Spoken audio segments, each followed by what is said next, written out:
Alkitab sering berkata bahwa kita sebagai seorang Kristen itu lebih dari pemenang, diangkat untuk jadi kepala dan bukan jadi ekor.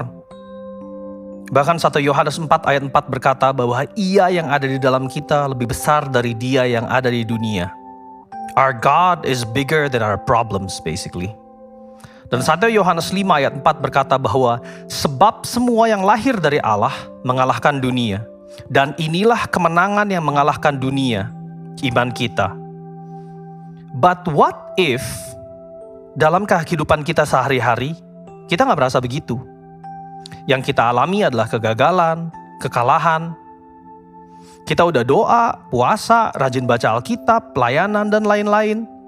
Tapi kok kayaknya problem kita gak selesai-selesai. Atau malah semakin memburuk. Fakta-fakta tersebut juga membuat kita jadi down. Dan kita mulai bertanya, why Lord? Kok yang kita alami gak sesuai sama janji Tuhan? Bagaimana sih seharusnya sikap kita untuk menanti janji Tuhan? Saya mau bacain dari Roma 4 ayat 18 sampai 22. Dikatakan seperti ini. Sebab sekalipun tidak ada dasar untuk berharap, namun Abraham berharap juga dan percaya bahwa ia akan menjadi bapa banyak bangsa, menurut yang telah difirmankan, demikianlah banyaknya nanti keturunanmu. Imannya tidak menjadi lemah, walaupun ia mengetahui bahwa tubuhnya sudah sangat lemah, karena usianya telah kira-kira 100 tahun, dan bahwa rahim Sarah telah tertutup. Tetapi terhadap janji Allah ia tidak bimbang karena ketidakpercayaan, malah ia diperkuat dalam imannya, dan ia memuliakan Allah dengan penuh keyakinan bahwa Allah berkuasa untuk melaksanakan apa yang telah ia janjikan. Karena itu hal ini diperhitungkan kepadanya sebagai kebenaran. Amin. Kita bisa lihat bahwa dalam penantian terhadap janji Tuhan, Abraham memiliki iman yang kuat, selalu percaya, tetapi dia tetap logical. Dia tahu bahwa tubuhnya semakin lemah dan rahim Sarah sudah tertutup.